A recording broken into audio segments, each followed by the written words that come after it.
brand new Gran Turismo 7 gameplay footage, and I honestly believe this is the best gameplay footage we've seen yet of Gran Turismo 7. I'm going to run through this and some other exciting news that's been revealed in this unseen footage that was released by a French video game company, but it's essentially kind of B-roll of Gran Turismo 7 in this video. Now there's a lot of new footage, but this is the one I want to show you first because I think the AI behavior here is massively interesting. Now our driver is pretty good on the brakes. Have a look, he's not using all the brakes and he's hardly using any of the ABS, which is the fastest way to drive. You want to minimize the amount of time you lean on the ABS, so he's pretty good. And if we take that into consideration, just look how this AI car defends into turn 1 at the Red Bull Ring. Holding a position on the outside, braking late, sweeping across at the apex, carrying a bit of extra speed, having to dab the brakes, not run wide on the sausage. That is really interesting. And to confirm, we are in wet weather conditions. Is this the AI car going defensive on the exit last corner? That is massively interesting if so. But we are in wet conditions on sport medium tyres. You can see the rain indicator in the bottom left increasing. Normally in turn 1 Red Bull Ring, you have to brake around 100 meter board, no matter which car you're in. But here, the AI car is braking kind of fairly late in these conditions. And this is exactly what I do when I want to hold a position to turn 1. I brake late, and I do have to dab the brakes around the apex because I've carried in so much speed. I just want to park it, or for whoever's trying to overtake me. So that is really interesting. Let me know in the comments. Are you impressed by that AI? We talk about AI a lot on this channel. Now, something I want to show you here, going to Mulsanne. Have a look at the smoke and the dust kicked up by first the AMG there and then this Mazda on the dirty line. Now, one of my real hopes for GT7 is that it's not going to be just about wet weather. I want the track conditions to be dynamic in all weathers. Weathers? Is weathers a word? I've made it a word. So that was really interesting to show kind of dirt kicking off on the dusty line. I don't think that really happens in GT Sport. Back again at Le Mans. And again, I want to show you something really interesting. We're coming into Mulsanne again. And it's not this car here you want to be looking at. There's a car that's going to be spinning on the exit of Mulsanne.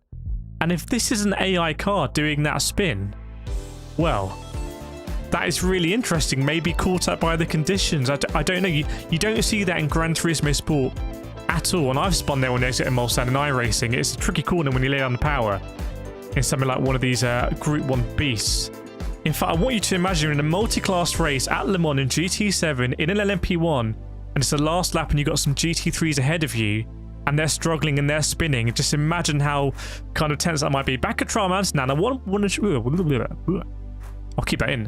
What I want to show you here is how dark it gets at night. There's some incredible footage you're going to see here that shows you. Now just imagine rumbling through Trial Mountain in the dead of night, just illuminating the track ahead of you with the headlights as you go into the forest.